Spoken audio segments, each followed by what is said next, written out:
Hammaga assalomu alaykum. Bugungi podkastimizda Rahmatullayev Elmurod akamiz shaxsan o'zlari bilan ayollardan chetlashib erkaklarga o'tsak. Jinsiy hayotida erkak kishi kineziolog unga qanaqa yordam bera oladi yoki madad bera oladi? Birinchi o'chirda erkak kishini CD yo'li degan muammo, prostata muammosi bo'ladigan bo'lsa, lekin baribir jinsiy hayotda birinchi bo'lib urologga o'rni katta. Hamma aytadi-yu, men qilib yuboraman, uni men tuzatib yuboraman, meni kasalim deydi. Yo'q, unaqa emas. Bizda bor qo'limizdan keladiganini keladi deymiz. Kelmaydiganda kerakli mutaxassisga yo'naltiramiz. Birinchi bo'lib urologga maslahat kerak. Urolog analiz oladi, tekshiruv oladi. U gormonal narusheniya bormi? Ya'ni estradiol gormon yoki testosteron gormon bo'ladi. Erkaklar uchun eng qirol gormonlarning qiroli deydi. Korol gormon, testosteron gormon. Shu gormon pasayib ketishi mumkin. Shu gormon pasayib ketadigan bo'lsa, o'sha jinsiy hayotga обязательно ta'sir ko'rsatadi. Ya'ni o'sha xohishi kamayib ketganligi yoki o'sha bir bilan ikkini orasida xohish yo'qligi, o'sha gormonni qaysi biri kamaygan yoki ko'payganligi yoki jinsiy estradiol gormon ko'tarilib ketgan bo'lishi mumkin. Estradiol ko'tarilsa, avtomatik testosteron tushib ketishi boshlaydi. Uni baribir preparatsiz to'g'rilab bo'lmaydi.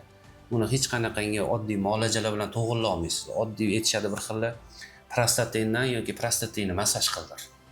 Birinchidan erkak kishiga prostatani massaj qildirish juda ham og'riqli proses, yoqimsiz proses, uyatli proses.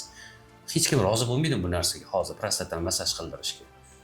Bu narsani oddiy internetdan ham ko'rsanglar bo'ladi, qanaqa prosesligini bu narsani. Lekin hozir ko'payib ketdi rozi bo'ladiganlar. Endi ular boshqa qatlamdan, havorang qatlamdan bo'lsa kerak. Prostatani o'zini davolab turib, hech qanaqa gormonni to'g'rilab yubora olmaymiz. To'g'ri, prostata siydish uchun qanchadir miqdorda ta'sir ko'rsatadi. Urug' uchun qanchadir miqdorda ta'sir ko'rsatadi.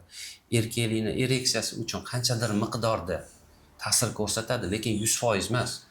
Bu prostata 2lamchi, 3lamchi darajadagi narsa.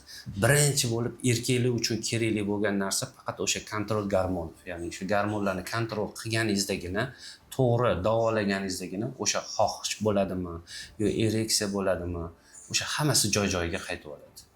Erkaklar uchun o'sha gormon, testosteron gormonini bitta pikka olib chiqib olinadi. O'sha pikka olib chiqilsa bo'ldi, qolgan gormonlar sekin-sekin joyiga tushib oladi. O'zi menda ham ortiqcha vazn bor. Menga ham vrachlar ham nutritsiologlar ham aytgan. Erkak kishini testosteroni normada bo'lar ekan, hayoti normada bo'ladi deydi. Vazn ham ketar ekan, hayot ham yaxshilanar ekan. Endi eskilarning iborasiga qaytsak-chi. Mana uylanayotgan erkaklarga har doim aytilgan, beling baquvvat qil deydi. Demak, bu yerda kineziologik bog'liqlik bor. Belni baquvvat qil deganda bu ani qorinni chiqar degan emas, bu yerda. Belni baquvvat. Ma'dashilmasa bunda. Ya'ni bel deganda shu belni pasti nazarda tutilgan. Erkak kishini beli baquvvat bo'lsa, ya'ni o'sha oddiy qilib aytaylik, zalga chiqyapsiz. Bel bilan pressga ishlaysiz, qorin. Avtomatik testosteron ko'tariladi. Beldagi muskul, qovog'idagi muskullar o'sha erkaklikning jinsiy a'zosiga bog'liq bo'lgan muskullar-da hammasi. Avtomatik testosteroningiz ko'tariladi, xohish kuchayadi. O'shaning uchun men o'ylaymanki, именно o'sha belni baquvvat qilgin degan ibora faqatgina o'sha belli muskullarni kuchaytirgan deb ota-bobolarimiz ham aytib ketishgan deb o'ylayman. Chunki har bitta muskulni biz aniq bilganimiz uchun, qaysi muskul qatga javob berganini bilganimiz uchun shu iborani men tushunganman. Bekorga aytilmagan bu narsa. Bekorga o'sha paytda ham belga qiyiqcha boylab yurilmaganda, remensiz yurilmagan. O'sha belni mahkam ushlaganda muskullar taranglik keladi. O'sha taranglik kelgan birinchi o'chirda foydasi oppushение внутренних органов deydi, ya'ni внутренний ichki organlarning pastga tushishi. U belni belvoq turar ekan, sizda hech qachon ichki organlar pastga osilmaydi, o'sha belvoq qisib turadi. Bu birinchi foydasi. Ikkinchidan mishsalarning spazmini tarang ushlab turadi. Qattiq belni fiksatsiya qilib turganning hisobiga avtomatik tanada tazda bo'ladigan muammo, o'sha yegidechniy mishsa deymiz yoki grushovidniy mishsa deymiz, o'sha yerda qon aylanishi kuchayadi.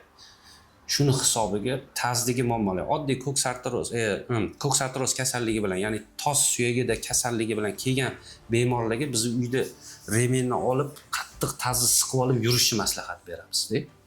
Taz qisiladi, qisilganning hisobiga tana yurganda o'sha тазовый dnodagi og'riqlar kamayadi. Ya'ni taz faqat nagruzkada ishlashni boshlagandan keyin o'sha yemirilish ham kamayib tuzalib ketyapti. Oddiy gimnastika bu.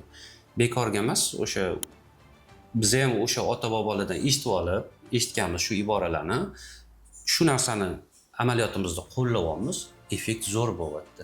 Demak, qari bilganni pari bilmas va bu bekorga emas. To'ppa-to'g'ri. Videoni boshida ko'rganingizdek, biz olayotgan mavzularimiz bu bizani obunachilarimiz bizga yo'llayotgan savoldan olinadi. Va Elmurod aka bilan doimiy ravishda xudo xolisa podkastlarni davom ettiramiz va podkastlarimiz hammasi salomatlik haqida bo'ladi. Yana sizlarda qanaqadir savol, qaysidir kasallik haqida ma'lumot kerak bo'ladigan bo'lsa, kommentariyaga yozib qoldirsanglar, albatta keyingi videoni sizni kommentariyangizga shu kasallik haqida video tayyorlaymiz. Sizlar ham hammanglar salomat bo'lib yuringlar. Iloji boricha Elmurod akam klinikalarida uchrashmaylik.